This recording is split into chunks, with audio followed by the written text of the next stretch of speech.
The wind wasn't mere wind. It was a high plains banshee howling across the parched Wyoming infinitude. Inside the rough-hewn cabin, the keening gusted around 10-year-old Grace Thorne, cold fingers tracing the edges of a terror sharper than any ice needle slamming the walls. Yesterday, the memory scraped raw. Papa, Jedediah Thorne. His back turned whiskey fumes thick enough to choke on honing his axe. Whisk, shink, whisk, shink. Then the muttered words, dark poison slithering into the frigid air. Not meant for her ears, but heard nonetheless. Two mouths, useless girls, lesson fodder. A pause, the rasp of stone on steel stopping. A low chuckle chilling Grace to the marrow. Might fetch something down Laramie way. Maybe separate 'em easier sail. He'd spun then, eyes glinting with frightening clarity through the haze locking onto Grace's shrinking form, a flash of teeth in a humorless grin. Venomous truth, not just whiskey talk this morning. The truth hammered home beside the raw wound scarring the earth. Mama's shallow grave rapidly vanishing under swirling snow. Grace's small hand crushed the even smaller, violently trembling one of her 7-year-old sister. Marie Mama was gone, her final breath delivering the stillborn son Papa craved, stealing his last shred of warmth along with her life. Gone too, Grace saw with a fresh stab of despair, was the tiny wooden bluebird Mama had carved for Marie, now splintered kindling near the cold hearth. Jedediah must have smashed it in the night. Mama's lullaby, Little Prairie Rose, whispered against Grace's fevered brow just days ago, felt like a phantom echo in a hollow world. Jedediah slammed Mama's cracked Bible shut. Crack. The sound resonated with contempt, not solace. He tossed it onto the meager pile of her belongings. Faded calico dress, chipped pitcher. Destined for flame. Not one tear showed in his flinty eyes, already fixed on horizons empty of daughters. The preacher's hollow words evaporated. Only wind ice and Jedediah's corrosive disappointment remained scorching Grace. Whenever his gaze flickered over his remaining burdens, Laramie. The threat hung a poisoned shadow made real by the axe. The words, the shattered bluebird, Jedediah Thorne sculpted by bitterness, hands calloused as his barricaded heart. He saw mouths, not daughters. Liabilities, not love. Papa, Marie had whispered near the empty flour bin last night, small hand clutching her belly. My tummy hurts, twisted bad. Jedediah stared into his bottle. The greasy lamplight, reflecting in pupils, shrunk to pinpricks. Hush, he'd rasped, not looking. Noise costs energy, ain't got either to spare, chilling indifference sharper than the wind. Grace pulled Marie close, offering a hoarded strip of dried jerky, learning the brutal navigation of survival. Papa's fist slamming the table at Marie's slightest sniffle. The sharp, dismissive turn of his shoulder, rejection etched deep. His gaze branded Grace insufficient wrong. The Laramie threat echoed no longer just a whisper. Days bled into weeks under steel-gray skies. Hope withered like unwatered prairie grass. Mama lingered spectrally. A phantom scent of lavender from the empty chest, Marie humming broken, tear-choked fragments of Little Prairie Rose. Jedediah vanished on longer freight jobs, each return marked by the reek of cheap liquor, cheaper perfume, and festering resentment. His temper grew shorter, his silences heavier, more menacing. Grace, barely 10 but aged immeasurably, inherited Mama's world. Battling weeds, choking the pitiful garden, frantic mending with clumsy fingers, and above all, shielding Marie from the unpredictable eruptions of Papa's rage. She learned to read the storm signs, the tightening jaw, the narrowing eyes, the clenching fist that struck wood or wall. Once terrifyingly landing inches from Marie's shrinking form as she cried out from hunger pains. Marie clung to Grace, whispering fears Grace couldn't soothe Laramie. A cold stone lodged deep in her own small gut. The break came with the quiet ruthlessness of dawn, pre-dawn gray, filtered through the grimy window pane. Jedediah shook them awake, his voice scraping rust. "Get dressed, ridin' out. No why, no where." Dread cold and sharp-speared Grace, he was already outside saddling old Bess, yanking the cinch with vicious force. He packed nothing. No food, no water, not even a thin quilt against the biting cold. "Laramie, is this it? He wouldn't even feed us first," heart hammering against her ribs. Grace fumbled Marie into her thin-patched coat. "Papa, where we going?" she asked, her voice trembling despite her resolve. He spat a stream of brown tobacco juice near her worn boot. "Place'll take care of you," he mumbled, turning his back, voice devoid of feeling, utter dismissal. He mounted a rigid silhouette against the bruised sky, never looking back, not Laramie. Perhaps the logistics seemed wrong, but the finality felt the same, heavy and absolute. The journey was a silent scream across a dun earth under a bruised sky. The cold penetrated thin coats, thin flesh, thin hope. Jedediah rode ahead, a ramrod straight figure hauling unwanted cargo, his silence a suffocating weight. Grace held Marie tightly on the saddle in front of her, muffling her own panic, trying to project a calm. She didn't feel her eyes scanning the desolate, indifferent landscape. Marie shivered uncontrollably, teeth chattering. "Gracie." She whimpered, burrowing against Grace's chest. "So cold, hungry tummy hurts worse sharp." "I know, sweet pea," Grace whispered fiercely, rubbing Marie's arms with numb fingers. Papa has a plan." But his unyielding back offered no reassurance. What plan involved absolutely nothing, starvation on the plains, leaving them somewhere remote. Hours crawled by, marked only by the rhythmic plod of old Bess's hooves and the gnawing ache in Grace's belly. Then they topped a long, windswept ridge. Below, sprawling across a sheltered valley, lay a ranch unlike any they'd seen, fat cattle grazing peacefully, multiple robust barns, and commanding the center, an arrogant two-story white house. Smoke curled confidently from a massive stone chimney, a beacon of warmth, stability, wealth, yet a colder shiver traced Grace's spine. Jedediah reined in. Old Bess, his gaze locking onto the imposing house. Grace couldn't read his expression. Bitter satisfaction, resignation, simple emptiness. A man emerged from the house's wide front door. Tall, imposing, dressed in neat, dark clothes. Silver gleamed at his temples, catching the pale light. He raised a hand, a smile affixed to his face like a well-made mask. "Jedediah." His voice boomed smooth, yet carrying an edge that penetrated the wind. Excellent timing, punctual as always. Jedediah slid heavily off old Bess, offering no help as Grace scrambled down, hauling a trembling, whimpering Marie with her. They huddled together, two small, ragged figures, utterly dwarfed by the scale of the house. The chilling transaction unfolding. The silver-haired man descended the porch steps with deliberate grace. "Mr. Vaughn," Jedediah mumbled, twisting his worn hat in his calloused hands, his gaze fixed somewhere near Vaughn's polished boots. "Got him here like we spoke about settled then." He made a vague, jerky gesture towards the girls, Vaughn's pale blue eyes, chips of glacial ice, performed a swift, cold assessment like a rancher judging flawed yearlings. "Indeed, Jedediah." He purred, the warmth in his voice, greasy, undeniably false. Presentable enough considering the younger one's frail, a bit undersized, but serviceable, I expect, useful hands eventually. His gaze lingered on Grace, sharper, more focused. "The older one," he remarked almost to himself, a flicker of something calculating in his eyes. Spirit in those eyes, a touch of defiance. Good spirit can be channeled.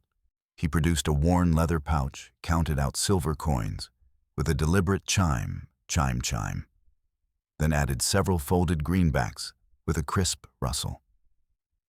He pressed the money firmly into Jedediah's waiting hand. $60 as agreed for the pair. $60, the number screamed in Grace's head, 30 pieces of silver each. The ground seemed to pitch beneath her feet. Her father pocketed the money without counting, without a single backward glance at his daughters. A mumbled syllable, thanks apology agreement, was snatched away by the relentless wind. He swung heavily back onto Old Bess, turned the horse sharply away. From them, from the imposing house, from their shattered life. He kicked the poor horse brutally, spurring her into a desperate, uneven canter, shrinking rapidly into an indifferent speck against the vast, uncaring landscape. Soul abandoned. The finality detonated in Grace's chest, a pain far deeper than the cold or hunger. Worse than threatened, this was done. Vaughn clapped his hands together sharply, the sound startlingly loud in the sudden silence. "Well now, girls." His smile stretched wider, colder, unmistakably predatory. "Welcome to the Vaughn Benevolent Institute for Orphaned and Destitute Girls. Your new sanctuary." His gaze swept over them again. "Proprietary. Consider yourselves acquired assets, rescued from unfortunate circumstances." He gestured towards the imposing house with a possessive sweep of his hand. "Inside now, there are rules to learn, duties to perform. Unfailing gratitude will be expected. Demanded, in fact, rescued." The word festered a cruel mockery. Grace tightened her grip on Marie's icy, limp hand. "No tears." Mama's voice echoed faintly in her memory. "Tears don't plow fields." She forced herself to meet Vaughn's glacial gaze, took in the imposing house, the smiling predator before them.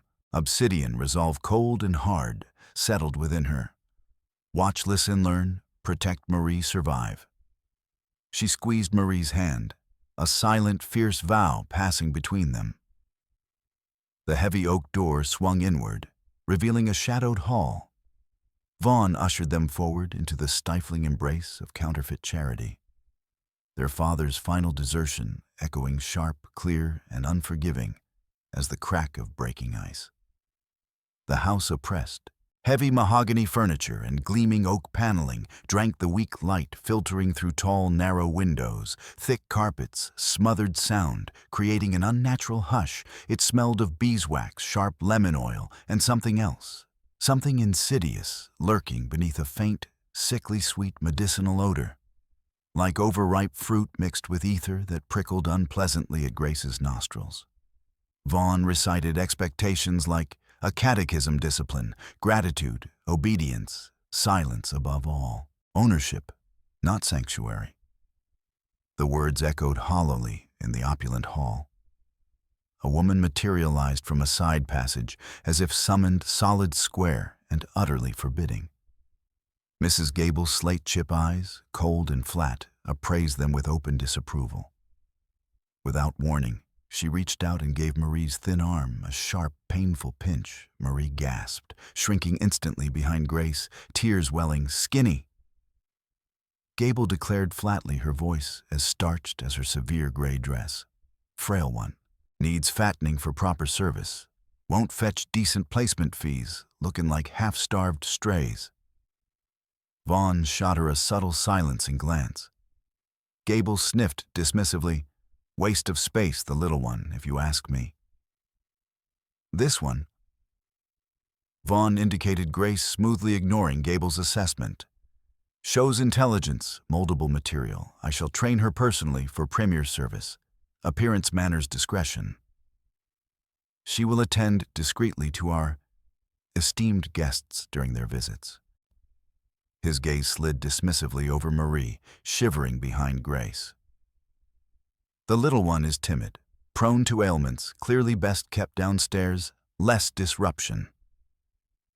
He might as well have been discussing problematic livestock, nearby scrubbing skirting boards with frantic, repetitive motions.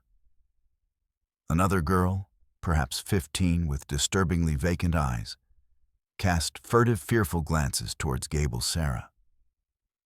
She flinched visibly as Gable spoke again. "Downstairs? Where?" Grace whispered, her throat tightening with a dreadful premonition. "A quiet room below. Gable stated with chilling practicality, her eyes glinting with something unpleasant. In the cellar, secure dry enough, where noise and unfortunate sickliness won't offend Mr. Vaughn or our visitors. No. The word ripped from Grace raw and desperate. She pulled Marie tighter, shielding her. I stay with her. Always she needs me. Warke Marie let out a high-pitched keen, burying her face in Grace's thin dress. Her small body shuddering, Vaughn's smile vanished instantly. Impatience hardened his features into granite. That is not your decision. He snapped the smooth veneer, cracking to reveal steel beneath. Learn your place swiftly. Your sister will be managed appropriately. He nodded curtly to Gable. Gable seized Marie's arm with surprising strength. Marie shrieked, clawing frantically for Grace. Gracie, don't let them, please. Dark hurts, Gracie. Let her go. Grace lunged, a futile, desperate movement. Vaughn grabbed Grace's upper arm, his fingers digging in like talons, pain radiating hot and sickening up to her shoulder. Enough! He snarled, his voice low, dangerous, vibrating with controlled fury. Defiance has severe consequences here. Learn obedience now, girl, or you will learn pain you cannot possibly imagine. His grip tightened cruelly, forcing a choked gasp from Grace. Tears stinging her eyes, Gable, unmoved by the terror, dragged the sobbing, kicking Marie towards a concealed paneled door near the back of the hall.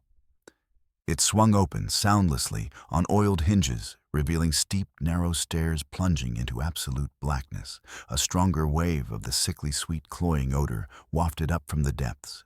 Marie's desperate cries grew fainter as she was hauled down, then abruptly, horribly choked off mid-scream. The heavy door slammed shut. Thud. The metallic clunk of an external bolt sliding home sealed the separation, sealed Marie's fate. Frozen, Vaughn's finger marks burned like brands on Grace's arm. Marie's fading screams reverberated in the suffocating silence. Alone, silent, racking sobs finally shattered Grace's forced composure. Vaughn watched her impassively for a moment, his expression unreadable. Annoyance, cold satisfaction, simple boredom. Mrs. Gable will assign your quarters. He dismissed her curtly, wiping his fingers fastidiously on a pristine white handkerchief, as if touching her had soiled him. Compose yourself. Instruction begins at sunrise. He strode off towards his study, leaving Grace utterly broken in the dim hall. The tears ceased as quickly as they began. Grief hardened into cold, sharp rage. Tears wouldn't unbolt that cellar door. Weakness invited cruelty, survival. Marie's rescue, calculation, patience, compliance, observation. For now, these became her creed. She forced her trembling legs to move, following Gable's stiff back up narrow, uncarpeted servant stairs at the rear of the house. Her attic room was small, austere, relentlessly clean. An iron cot with a thin mattress, a small wooden chest, a single grime-streaked window framing the indifferent plains stretching to the horizon. Days melted into a grueling, soul-crushing routine dictated by bells for waking in the pre-dawn chill. Bells for meager, silent meals, eaten under Gable's watchful eye. Bells for endless chores, bells for exhausting lessons in subservience. Grace learned the precise placement of silverware for elaborate table settings she knew she'd never eat, from the silent pouring of tea. The practiced curtsy, the vacant, downcast smile. Chin up, shoulders back, eyes down. Don't slouch like gutter trash. Rap Gable's ruler cracked sharply across Grace's knuckles. Mr. Vaughn expects refinement. Appearances are everything. You are merely an extension of his benevolence. Grace scrubbed floors until her knees were raw, polished silver, until her fingers ached, moved through the oppressive house like a ghost, hearing, seeing, noticing everything. She mentally mapped the house, the creaky board on the back stair, the hours Vaughn spent locked in his study, usually late afternoon, often with visitors, the specific jingle of Gable's keys on the heavy ring attached to her belt. pantry key, linen closet key, and the heavy separate clunk of the cellar key kept on its own stout iron loop that key. It became an obsession Vaughn entertained frequently. Prosperous, smug-looking men arrived in fine carriages. Closed-door conferences in the study punctuated by bursts of coarse laughter and the clink of glasses. Sometimes older girls, pale, subdued, their eyes frighteningly blank, would be presented enduring invasive stares and appraised like livestock automatons dressed in plain gray buyers inspecting goods. This wasn't charity, it was inventory management for human trafficking. Grace's resolve hardened into diamond certainty: rescue Marie. Expose this place.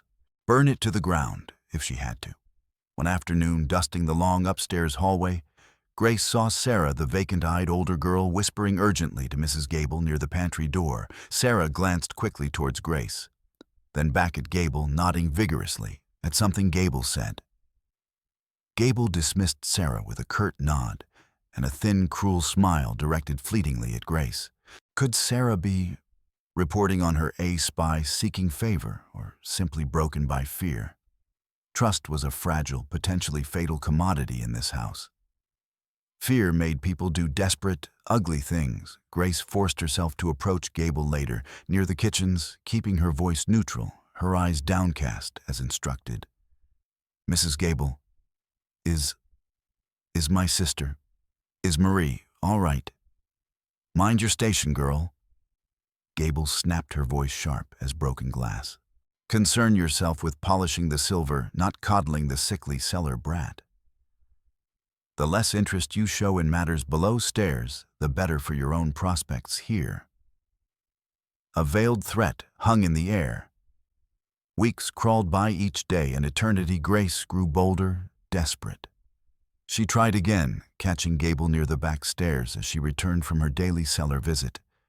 Please, Mrs. Gable, can I just see her, just for a minute? To know she's... Gable rounded on her furiously, her sallow face mottling with anger. One more word, she hissed, leaning uncomfortably close, her sour breath hot on Grace's cheek. One more word about the cellar brat, and you will share her accommodations permanently. Minus the negligible inconvenience of food deliveries. Is that crystal clear? The stark threat, delivered inches from her face, left no room for doubt.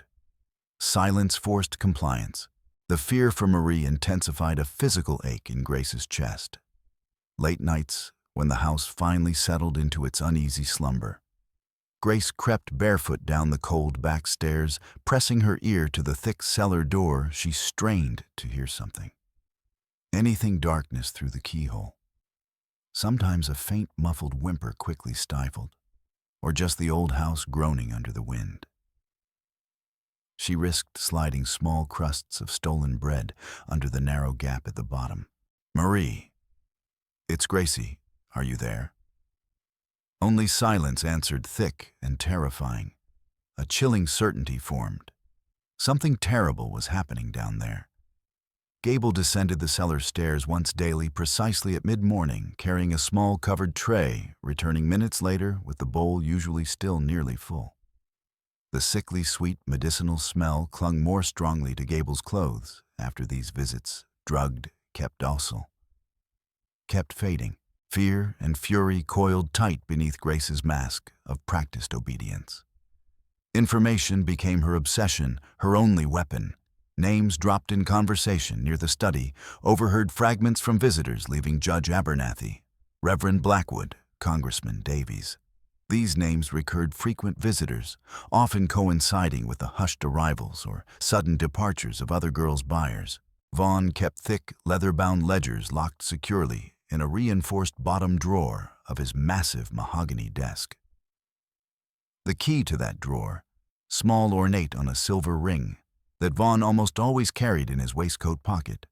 Almost sometimes late at night, especially after drinking with guests, he draped the waistcoat over the back of his study chair before retiring. Patience, observation. These were her tools. Summer baked the plains.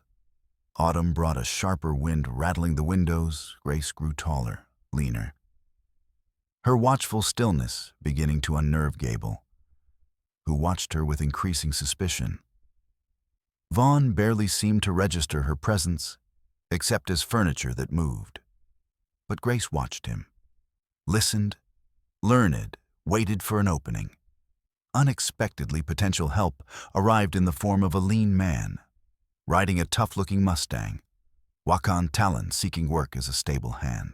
His hawk dark eyes missed nothing, shadowed by a past Grace couldn't guess.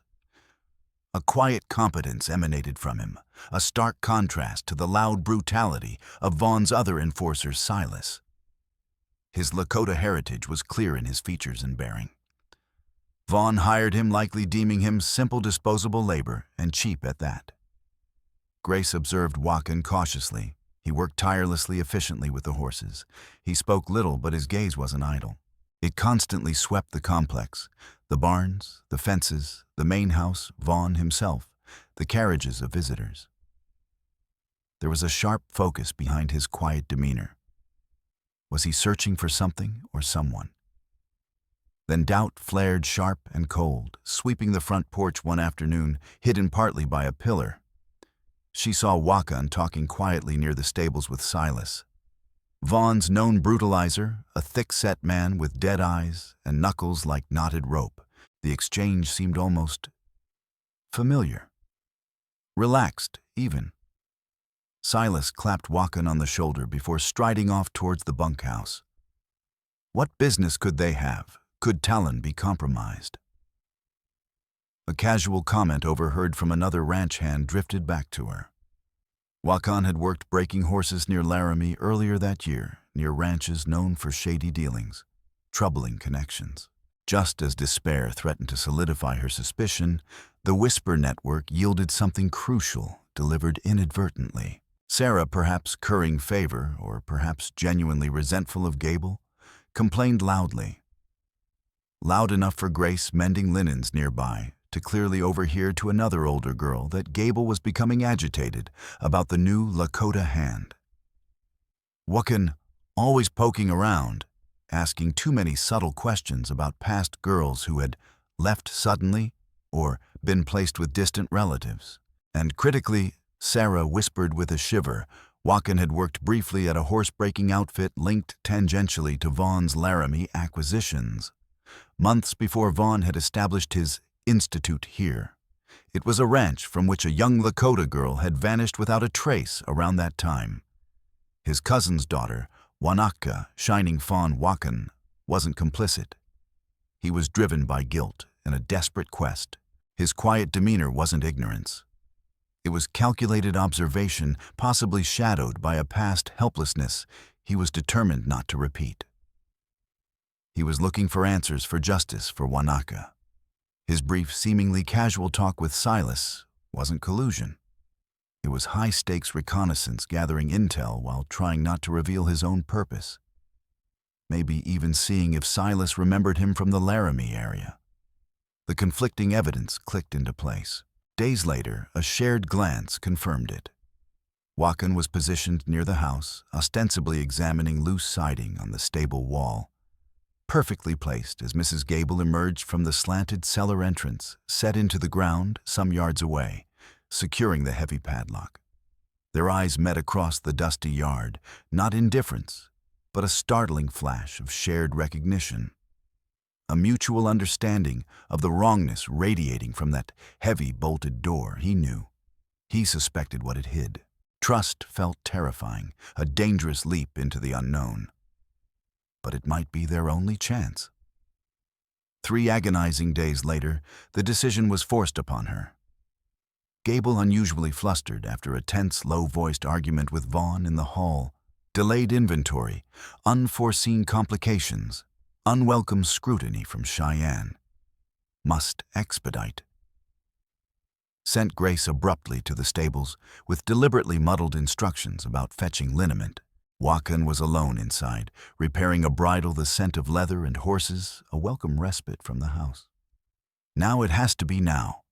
Heart hammering against her ribs so hard she thought he must hear it, pretending keen interest in a nearby mare. Grace slipped a tiny folded scrap of paper. Words scrawled hastily with charcoal, snatched from the kitchen hearth onto a torn piece of wrapping paper.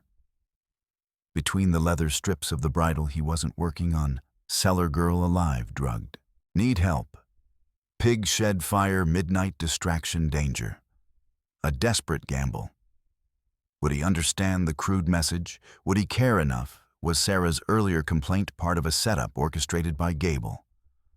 Or was this the note itself, the final trap? The hours crawled by on legs of lead. Vaughn seemed agitated, closeted in his study for hours, with a stern-faced visitor who arrived unannounced. Raised, angry voices drifted faintly. Delayed shipments, intolerable. Growing scrutiny necessitates consolidation. Risk assessment, unacceptable. Gable was jumpy, her sharp eyes lingering on Grace with heightened suspicion. More than once had Sarah indeed reported something specific about Grace's interest in the cellar, fueling Gable's paranoia. Lying clothed on her narrow cot, Grace's heart pounded a frantic rhythm against the silence. The wind howled outside, a prelude to chaos, midnight. Near doubt gnawed relentlessly. What if the fire gets out of control? What if Wakan is caught? What if he ignored the note, deemed it too risky? What if he was compromised after all? And this was the final nail in her coffin, and Marie's then, faint at first, but unmistakable. The acrid smell of smoke stinging her nostrils through the attic vents, distant crackling growing steadily louder.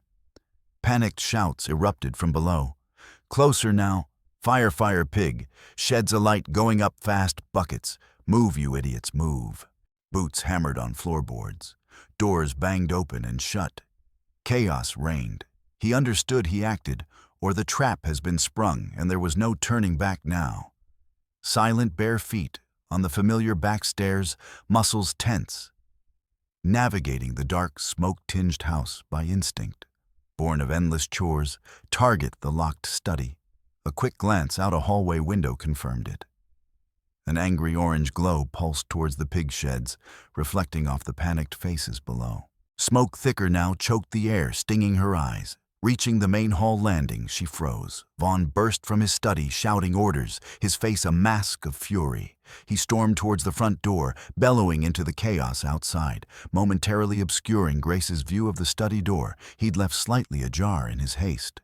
Silas, get those fools organized. That fire's getting too close to the main stable. This is it, heart hammering so hard it felt painful. She slipped down the last few stairs, peered cautiously through the crack in the study door. Vaughn stood with his back to her, framed by the window, still shouting instructions into the fiery pandemonium outside his waistcoat. Crucially containing the ring of keys lay draped carelessly over the back of his large desk chair. A silent shadow. Grace slipped inside. Trembling fingers closed around the waistcoat, fumbling desperately for the telltale jingle of the keys. Jingle. Far too loud in the relative quiet of the room. Vaughn spun around, eyes narrowing instantly, spotting her movement in the dimness. What the? Girl, what in blazes are you doing in here? Grace froze, the heavy key ring clutched tight in her sweating palm. Think, Mrs. Gable, she sent me, sir. Grace stammered deliberately, pitching her voice small, frightened. Said you might need water, the smoke. She instinctively held up an empty water pitcher she'd grabbed blindly from a hall table on her way down a desperate improvisation. Vaughn stared, raw suspicion warring with the urgent distraction of the fire outside. More shouts closer now.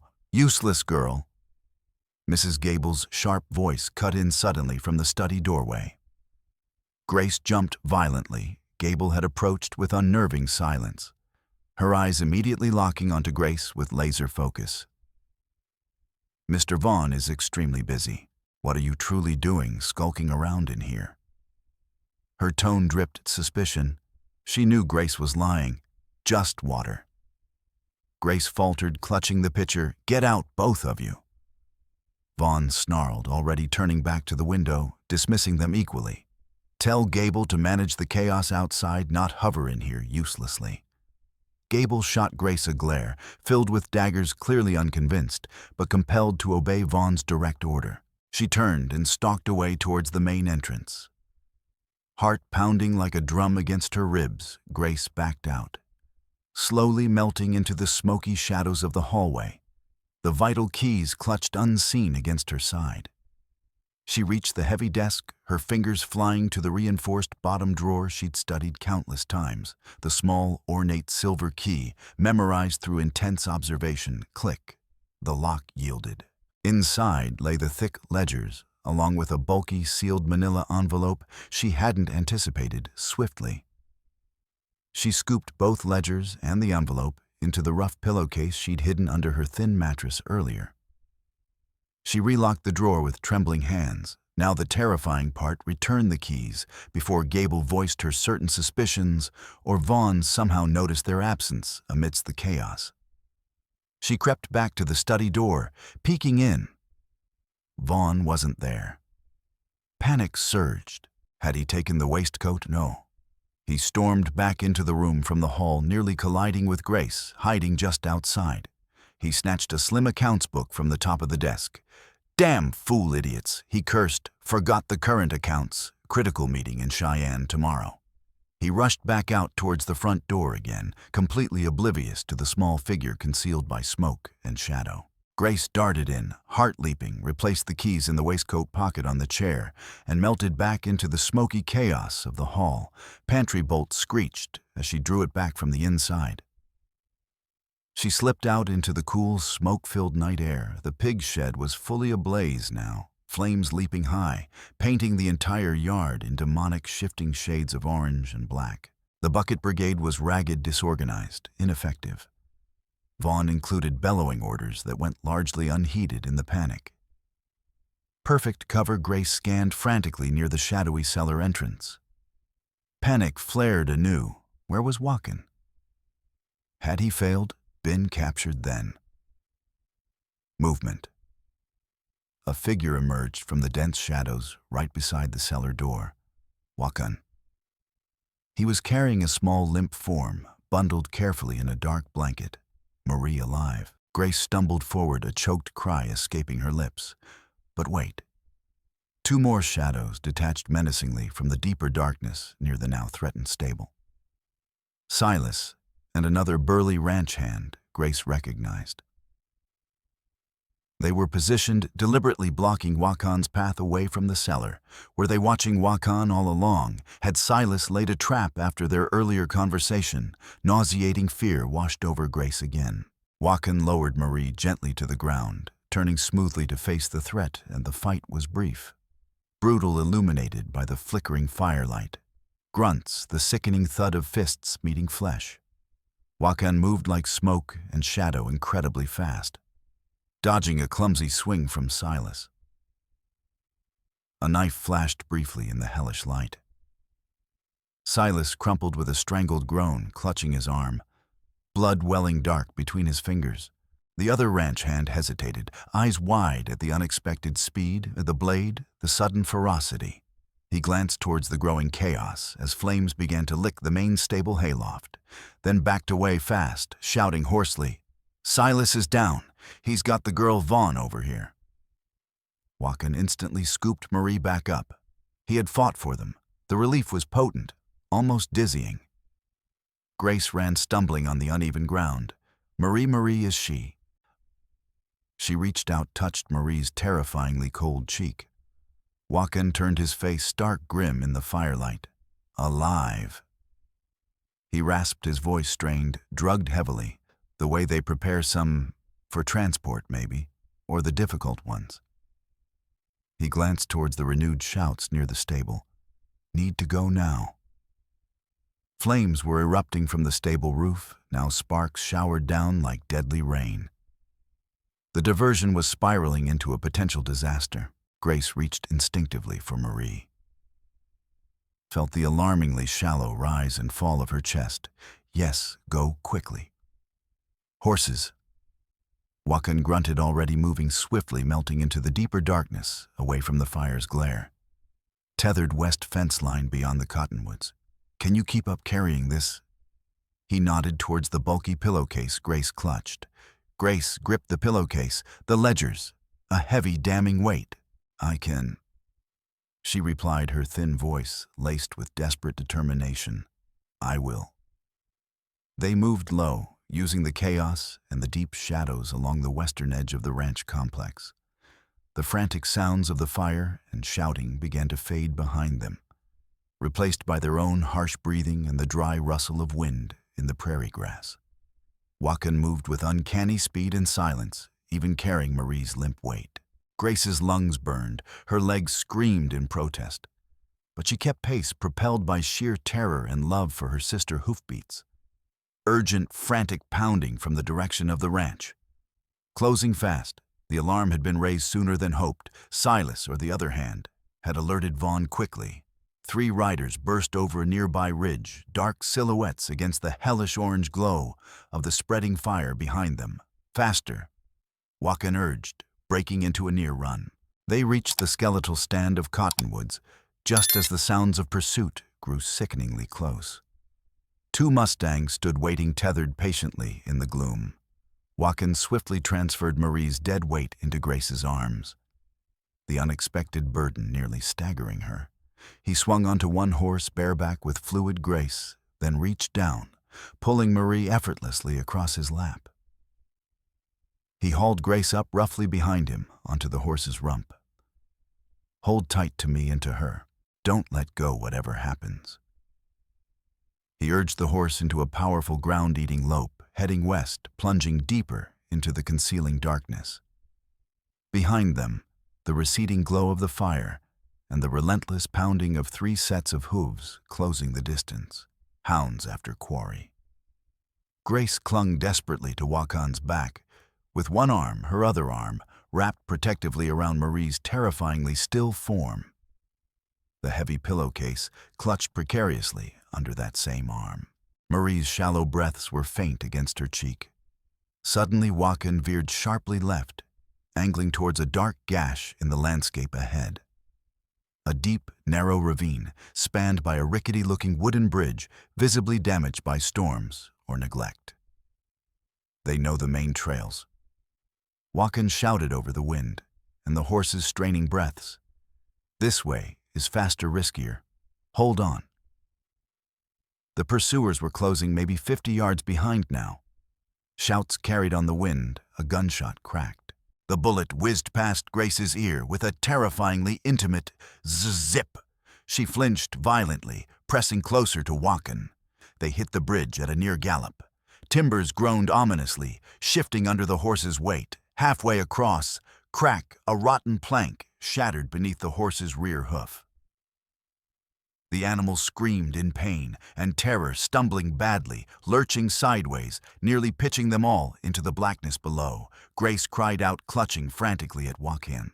He somehow kept his seat, savagely urging the terrified horse forward with sharp commands. The horse scrambled miraculously, regained its footing on the remaining timbers, and surged onto solid ground on the far side, just as the pursuing riders reined in sharply at the broken bridge, effectively thwarted for the moment. Another bullet pinged off a rock near Grace's head as they raced away into the darkness. They had bought precious minutes.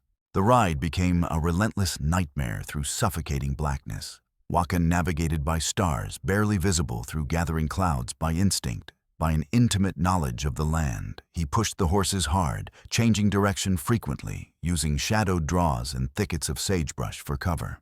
Were those faint shouts still behind them? The echo of distant hoofbeats. They hid breathless in a dense thicket as riders passed nearby on a parallel trail. Grace, humming low and trembling barely audible fragments of Little Prairie Rose.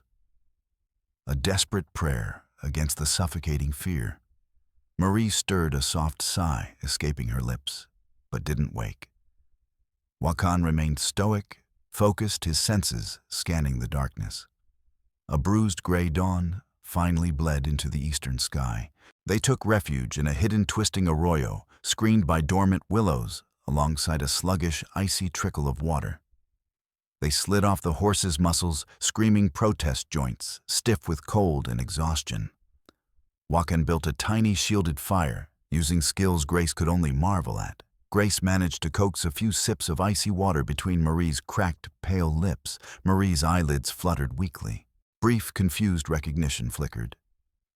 Gracie, followed immediately by terror widening her eyes as she registered the strange surroundings before they slid closed again. Her breathing remained shallow with a faint worrying rattle. She needs a doctor. Grace soon, Watkins said gravely, his eyes meeting hers across the small fire. Vaughn uses laudanum, I know that much from whispers, keeps them quiet, docile, ready for customers. But this, he gestured to Marie's unresponsive state, feels stronger different. Perhaps chloral hydrates something else, for transport or for difficult cases, like they must have considered her. It poisons the system. Poison. The word chilled Grace deeper than the freezing dawn. It damages the mind, the body. Sometimes permanently. Watkins confirmed quietly, a newfound respect evident in his steady gaze as he looked at Grace. Especially someone so young, so frail. He nodded towards the bulky pillowcase lying beside her. What you did back there, getting past Gable, reaching Vaughn's desk during that chaos, taking those ledgers, that took a warrior's courage, Grace Thorne. Now let's see exactly what vengeance you managed to steal.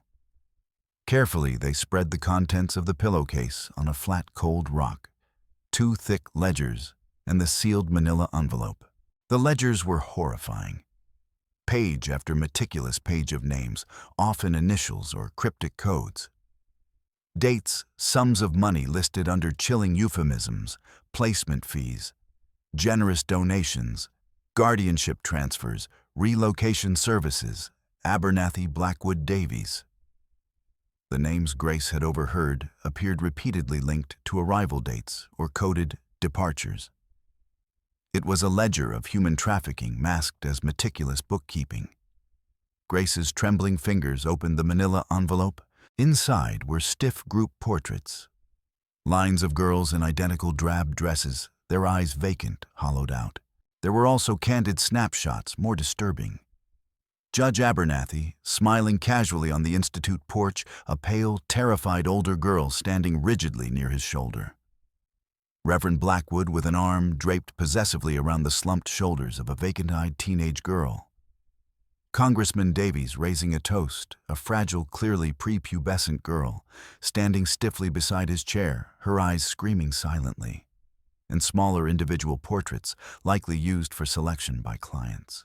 One tiny faded photograph showed a solemn little girl, perhaps 5 years old, with huge, dark, terrified eyes, clutching a ragged cloth doll. On the back, handwritten in neat ink, asset ID, 47, age approx 5, temperament compliant, medicated disposition, confirmed.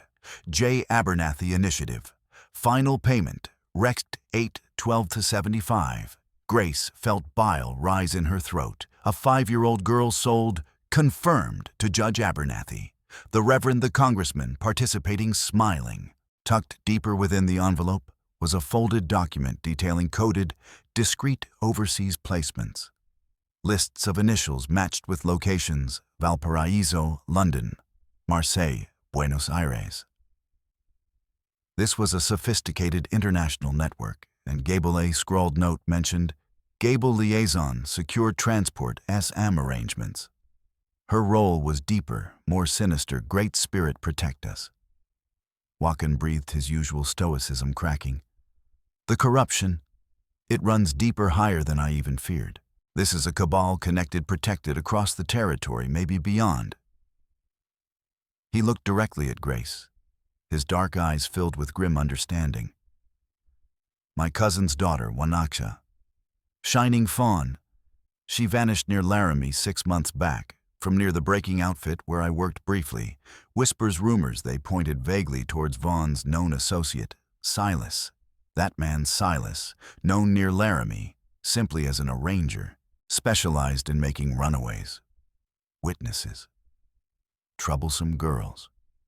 Disappear permanently, I admit. His voice lowered with shame. I worked breaking horses near his operation last year before Wanasa vanished, saw things. Rich men like Vaughn, visiting deals made in hushed tones, saw girls sometimes looking lost, drugged. I didn't understand and didn't connect the dots. Thought it was just runaways, rough hands. He looked down at his own hands. I may have even helped transport supplies for them, once indirectly thinking it was just ranch goods, that talk with Silas back at the Institute. I was probing, trying to see if he recognized me, trying to learn anything about Wanatka without revealing myself.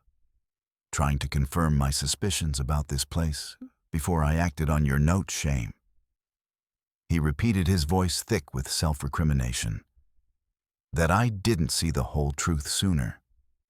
Maybe I could have found her. The final pieces clicked into place. His initial caution, his fierce reaction when attacked, his knowledge of the drugs Vaughn used. His proximity to the darkness had been born of unwitting involvement and fueled by guilt, leading to his desperate quest, not participation. Relief mingled strangely with the deepening horror of the whole situation. An empire built on stolen children. Grace said, her voice low, vibrating with cold fury. This proves everything. Wakan nodded grimly, carefully gathering the photos and the ledgers. Taking this public, it will ignite dynamite under half the territory's establishment. They will unleash hell to silence us permanently. Let them try. Grace replied, her gaze unwavering. We have the truth, and we have this. She tapped the heavy ledger clutched protectively in her lap. They rested uneasily through the day, sharing meager remnants of jerky Grace had hoarded and water from the icy creek. As dusk began to bleed across the sky, they pushed southeast again towards the small town of Redemption and the nearest place Wakan thought might harbor a trustworthy doctor. He scanned their back trail, constantly choosing difficult, barely discernible routes. The pursuit seemed to have fallen behind, perhaps deterred by the broken bridge, the difficult terrain, or the escalating fire damage back at the ranch. But the tension remained palpable, a constant companion. Marie drifted in and out of lucidity, confused and frightened when awake, clinging weakly to Grace. "Why Papa leave us, Gracie?" She whimpered, once her voice raspy. "Was I bad?" Grace held her tight, whispering fragments of Mama's happier stories, a desperate anchor against the overwhelming fear and uncertainty. Full twilight bruised the sky as Redemption's first sparse lights flickered into view in the distance. They circled wide, avoiding the main track into town, approaching cautiously from the less populated side. Wakan led them to a modest, clapboard house on the very edge of town, smoke curling thinly from its chimney. A worn shingle hung beside the door, "Dr. Elizabeth Allen, physician." A woman answered Wakan's quiet, hesitant knock. Middle-aged, with intelligent, kind, weary eyes, set in a sharply featured face, softened by lines of empathy. Her hands, though, looked strong and capable. Wakan offered a brief, hushed explanation, his voice low and urgent. Dr. Allen took one look at Marie's pale, slack face, and vacant eyes saw the barely concealed terror in Grace's older, haunted ones. Her own face tightened with controlled anger. She immediately ushered them inside without a word into the warmth and the reassuring sense of antiseptic, dried herbs and safety. Dr. Allen gently examined Marie, her touch firm but kind. She confirmed prolonged opiate drugging, likely laudanum, possibly mixed with chloral hydrate or something similar. She speculated grimly recovery was possible. She offered cautiously, but it would take time, care, and there might be lasting effects. Monsters. She murmured, examining Marie's thin arms for needle marks, her lips tight. I'd heard whispers. Rumors about that Vaughn fellow and his institute, dismissed it as malicious gossip, should have listened more closely. She looked sharply from Wakan to Grace. We need to alert Marshal Brody Silas. Brody, he's based right here in Redemption. Seems a decent enough man, runs a tight ship, but... She trailed off, a thoughtful frown creasing her brow. Vaughn sounds powerful, deeply connected. We must tread carefully. Walken knew Brody slightly from occasional visits to town. He agreed the marshal seemed solid, but trust was a heavy question after their ordeal. The marshal arrived shortly, summoned by Dr. Allen. Brody was a broad-shouldered man, his weathered face etched with lines of apparent concern, his steady blue eyes holding what seemed like genuine decency. He listened intently, his expression growing grimmer and grimmer, as Grace, finding her voice, recounted the nightmare. The $60, the nature of the institute, the cellar, the visitors, the trafficking disguised as charity, the fire, the escape, the pursuit, the broken bridge. His brow furrowed slightly, perhaps with concern, perhaps calculation, when Grace mentioned the prominent names. Abernathy, Blackwood, Davies. You saw these men yourself, child, at the institute, spoke with them. His tone seemed casual, perhaps a touch too casual, probing. Grace confirmed it, describing the chilling encounters the way they looked at the girls. Walken then laid the recovered ledger and the horrifying collection of photos on the worn kitchen table. Brody examined each item slowly, methodically lingering on the payment columns in the ledger. A heavy silence filled the small room. He clearly recognized the faces in the photos, maybe even some of the signatures or coded entries. He looked up, his gaze resting on Grace, a mixture of awe and horrified disbelief in his eyes. Child, his voice was rough with emotion, shaking his head slowly. Do you have any earthly idea the hornet's nest you've just kicked over? This implicates nearly half the territory's so-called decent men. Was he genuinely overwhelmed, or was it masterful acting, meticulous records? Vaughn even noted payment methods, bank drafts, coded transfers to offshore accounts. He murmured, scanning a page again, tracing a line with a thick finger. Just for a fleeting second did a strange, calculating flicker cross his eyes, shock or something colder. In that moment, Grace's gaze fell upon his cluttered desk, nearby partially covered by papers, and saw a distinctive monogrammed silver cigar case, identical to one she'd polished countless times, one Mr. Vaughn favored. A sliver of ice touched her spine. They hurt children. Grace repeated stubbornly, pushing the doubt away. Clinging to the hope of justice, they stole Marie. They have to be stopped. Brody slammed his fist hard on the table, making the oil lamp jump, and stopped as they damn well will be. You have my word on it. I swear it on my badge. His face flushed seemingly with righteous anger, or was it something else? Walken's right, though. This won't be easy. These men have deep roots, long arms. He leaned forward, lowering his voice conspiratorially. We need to move carefully. I have one Deputy Miller, young fella, solid gold, trust him with my life. But there are whispers.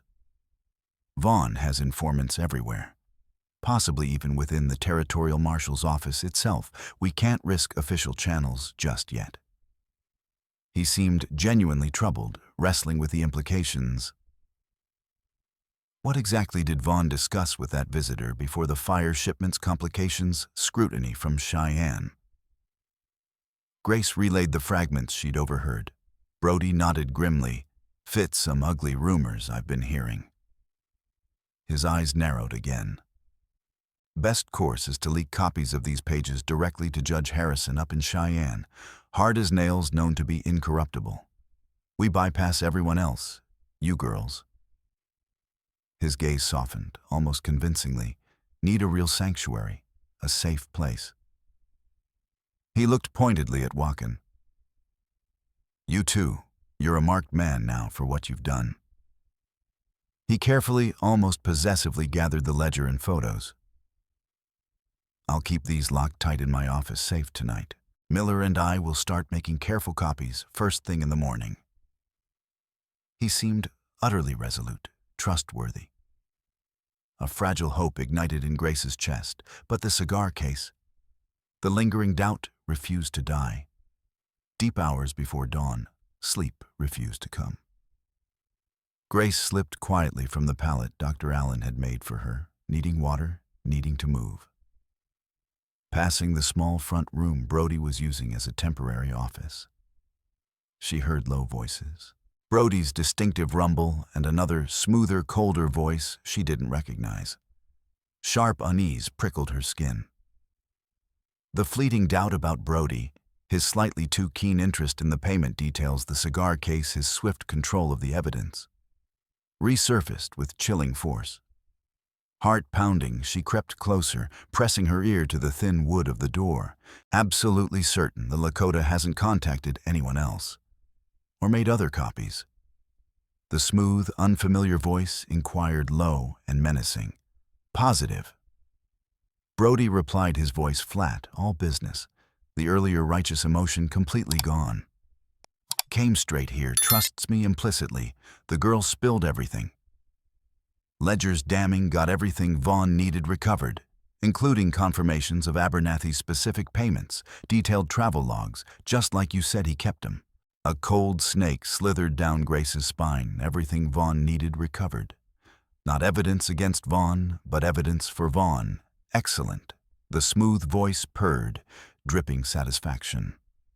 Mr. Vaughn sends his regards. Your substantial gratitude is confirmed upon successful resolution. You handle Judge Harrison personally. Ensure those documents and any copies never reach him. Your man Miller can arrange a tragic accident for the Indian during transport. Attempted escape gone wrong, perhaps. Consider it done. Brody said, his voice cold, flat, professional. Routine and the girls. Vaughn wants them silenced permanently, especially the older one. She's seen too much, far too observant for her own good. That will be managed discreetly once they are separated from the good doctor. The smooth voice replied coolly. Mrs. Gable is already en route. Reliable source says she should arrive midday tomorrow. She has specific instructions regarding their final disposition. A dry, chilling chuckle drifted through the door. Believe she's rather looking forward to it. Seems she holds quite a grudge against the older girl. Heard from our source inside the institute, the girl Sarah. This older one was asking far too many inconvenient questions near the cellar. Before the fire even happened, confirmed her spying tendencies. Gable takes defiance very personally. Betrayed utterly catastrophically, they had walked from one cage straight into another, far more insidious trap. Brody was Vaughn's man. Gable was coming. Sarah was the informant. Panic clawed at Grace's throat, cold and suffocating. She flew silently back down the short hall. Wakan, wake up now," she whispered urgently, shaking his shoulder. "Brody, he's one of them. He's working for Vaughn. We have to go right now. Gable is coming here tomorrow." Sarah told them I was suspicious. Their second escape in less than 24 hours was infinitely more desperate. Dr. Allen, instantly grasping the horror from Grace's frantic whispered explanation, didn't hesitate for a second. A quick peek through the edge of the curtain revealed the dark street momentarily empty. With remarkable quick thinking, Dr. Allen burst out her front door, shouting frantically towards the marshal's office down the street. "Marshal Brody, help. It's the little one, Marie. She stopped breathing." Marshal quickly. Her convincing cries drew Brody and his deputy Miller rushing from the office, creating a precious moment of confusion and distraction. In that instant, Wakan, understanding the desperate necessity, risked everything. While Brody and Miller were focused on the doctor's staged emergency, he slipped like a shadow towards Brody's horse, tethered just outside the office. With a swift slash of his knife, he sliced the strap of the saddlebag, snatched back the single most crucial ledger, leaving the photos and the duplicate ledger Brody likely intended to alter or destroy, and sprinted back to the doctor's house. Seconds later, they slipped out the back door, Wakan leading a terrified, barely awake Marie Grace, clutching the vital ledger. They melted into the freezing pre-dawn alleys, saw illusions shattered. As they disappeared into the darkness, Dr. Allen pressed a roll of bills and a hastily drawn map into Wakan's hand. "Cheyenne," she whispered fiercely, pointing north on the map. "Judge Harrison's private residence address. Trust no one else. Go Godspeed. The single mud-stained ledger was their only weapon now. The journey north became a nightmare of constant peril. They traveled mostly by night, circling wide around sparse settlements, avoiding roads and any sign of pursuit. Wakan hunted silently when he could, sharing meager game. Their resources dwindled rapidly. Wakan's tracking and survival skills were pushed to their absolute limit. Brody, they knew, would have alerted Vaughn's extensive network. They were fugitives now painted as dangerous criminals. Hiding during daylight hours became paramount. Once huddled under an icy overhang near a frozen stream bank, while a blizzard raged around them and they heard voices unnervingly close. Deputy Miller, leading a small posse, methodically searching the woods. Tracks lead this way. Looked like they vanished near the creek bed. Careful now. Marshall said the Lakotas armed and desperate. They pressed deeper into the snow-filled crevice. Grace holding her breath, shielding Marie, who shivered violently despite their layers. Mid-journey confrontation was inevitable. They were cornered in a narrow, snow-choked mountain pass as dusk fell. Miller and two other men deputies, or hired guns, were closing in from below their figures, grim against the snow. Thinking fast, Wakan employed a desperate gamble. Using the deep snowdrifts and the howling wind as cover, he slapped his own horse hard on the rump, sending it riderless, crashing through the brush down one fork of the pass, drawing immediate shouts and attention.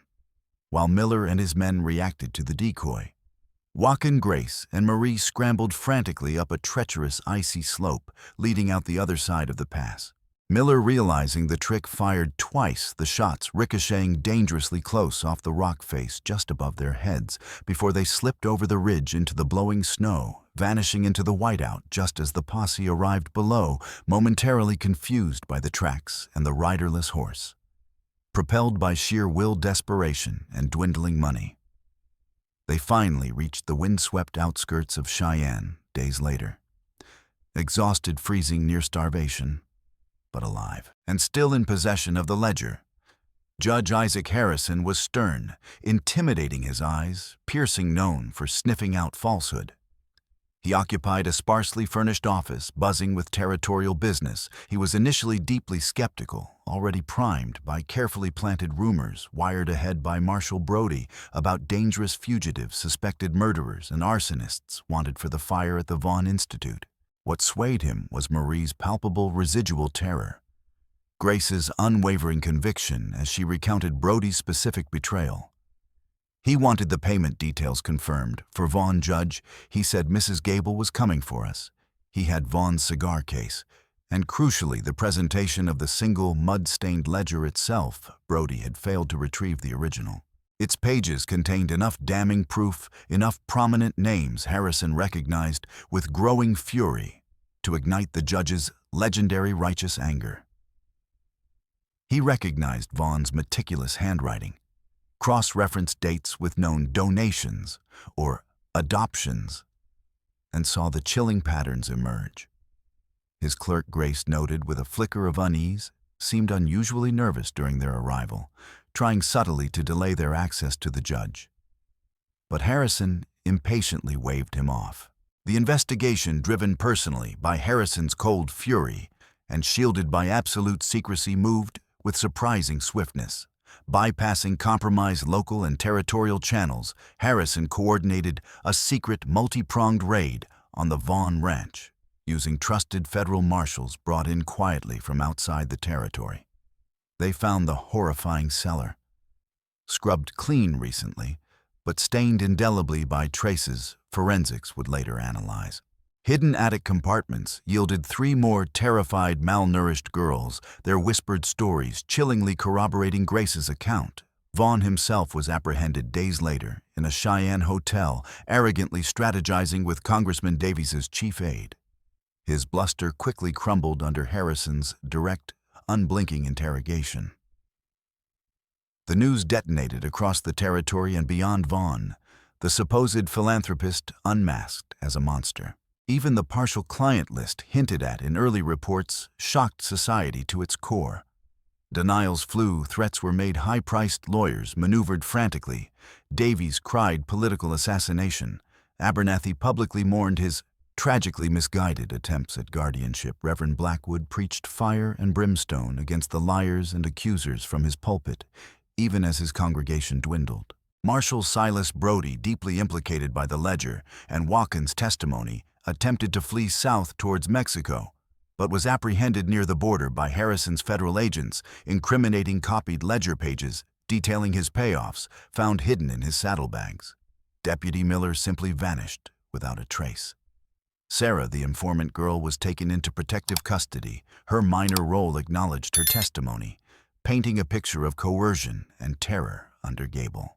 The evidence proved overwhelming, and the full set of original ledgers secured from hidden caches at the ranch, their locations revealed by the rescued girls, the disturbing photographs Vaughn had assumed Brody destroyed, complex financial records meticulously traced by Harrison's investigators, and the compelling, heartbreaking testimonies of Grace and the other survivors. More victims began to surface, emboldened by the arrests. Empires built on lies and exploitation began to crumble. Judge Abernathy resigned his position in disgrace. Before facing indictment, Reverend Blackwood was defrocked by his church hierarchy. Congressman Davies's political career imploded spectacularly under the weight of scandal and public revulsion. The network fought back. Desperately, key files vanished from territorial offices, witnesses were intimidated or disappeared. But public fury, fueled by relentless newspaper coverage combined with Judge Harrison's unwavering, incorruptible pursuit of justice, proved too strong. Vaughn's trial became a national spectacle. The centerpiece was Grace Thorne Small. For her nearly 11 years, she sat composed in the witness chair. In a clear, steady voice, she told her story. The $60, the predatory smiles, the cellar bolt sliding shut, the sickly sweet smell, the hollow eyes of the other girls, the names she recognized in the ledger. She calmly identified the powerful men in the candid photographs, linking them directly to coded entries in the ledger detailing payments and dispositions. Her voice, though quiet, never broke. She spoke unbearable truth with unwavering courage, a child challenging the assembled power and hypocrisy of the adult world. For Marie, for Wanaka, for Asset ID 47. For every child bought and sold before finishing her main testimony under Judge Harrison's gentle prompting about her father. She reached into the pocket of her simple borrowed dress. "Mr. Vaughn." She began, her voice catching only slightly. "He destroyed Mama's little bluebird carving." A ripple of sympathy went through the courtroom. "But I kept this." She produced a small, rough, unpainted wooden carving of a meadowlark. "Papa, he must have carved it for me once, a long time ago." Before, she held it up, turning it slowly. The simple, unfinished object spoke volumes about loss, squandered potential, and the complex knot of her grief. "He could have carved love," she added softly, looking directly towards the stone-faced jury. "Not just bitterness." The impact was devastating. Vaughn was convicted, sentenced to life imprisonment, without parole. Brody received a lengthy term for corruption and complicity in kidnapping and conspiracy. The monstrous ring was fractured, its leaders exposed and punished. The search for the countless missing children would continue for years. Many, tragically, were never found, likely lost to the international placements, Mrs. Gable alerted, possibly by Brody or other contacts deep within the network, just before the raids vanished completely. She melted west, disappearing into the anonymity of burgeoning cities. Months later, a coded anonymous letter arrived at Dr. Allen's clinic in Redemption, postmarked San Francisco inside. Only pressed dried petals of a prairie rose, and the words scrawled beneath, "Some roots run deep, watch the thorns." The trail went cold. Gable remained a tangible, ongoing menace. Just last week, Dr. Allen had received a hushed, nervous report from a traveling merchant. She trusted a stern, gray-faced woman, matching Gable's description, had been seen asking quiet, persistent questions about 2 orphan girls and a Lakota Indian. In a small settlement 2 days' ride west of Redemption, the shadow remained active, watchful. The future began cautiously under the fierce, loving protection of Dr. Elizabeth Allen in Redemption. The shamed town, shocked by Brody's betrayal, and Vaughn's depravity, rallied around the girls and the doctor who had sheltered them. Joaquin Talon stayed nearby, finding work breaking horses on a neighboring ranch, his watchful, quiet presence a steady comfort. He began teaching Grace Lakota words, tracking skills, ways of reading the land. Marie healed slowly, painstakingly. The deep terror receded, replaced by a wary awareness, then eventually by a fragile curiosity about the world beyond fear. She started speaking again, first in whispers, then hesitant sentences. Shy smiles began to touch her lips. One quiet afternoon, sitting at the warm kitchen table, Marie was carefully shaping a small piece of soft wood with a dull knife Dr. Allen had provided. "Making bird," she whispered, concentrating intently. "Like Mama's bluebird, for you, Gracie." Later that evening, Grace heard her humming softly to her doll. The melody, hesitant at first, then growing stronger, more certain. "Little Prairie Rose." Tears pricked Grace's eyes. Tears of hope this time, not grief. Grace devoured learning, reading, writing, arithmetic. Her sharp mind soaked up knowledge like parched earth absorbing rain. Dr. Allen became her teacher, her mentor, her fierce advocate. Late one night, long after Marie slept soundly, Grace sat at the kitchen table, not just reading, but writing meticulously in a blank ledger Dr. Allen had given her. Starting a detailed account of everything she remembered, every girl's name, every overheard detail, every coded entry she could recall, a promise to herself never to forget, a tool for the future. She penned a short, carefully worded letter to Judge Harrison, asking respectfully for any updates on the ongoing search for the other missing girls, vowing to offer any assistance she possibly could, now or in the future. Then, taking another sheet of paper, she began drafting a different kind of letter addressed simply "to whom it may concern," outlining the bare facts of the Vaughn Institute and urging anyone with information about missing girls to come forward, intending to send copies to major newspapers across the territories. Her fight wasn't over. She never heard directly from Jedediah Thorne. Rumors drifted back years later. A broken, destitute man died alone of drink and regret in a rough California mining town, buried in an unmarked grave. The 60 pieces of silver had bought him nothing but misery and loneliness at Grace. When she eventually heard the news, found only an aching, complex knot of pity and sorrow where hatred might have resided.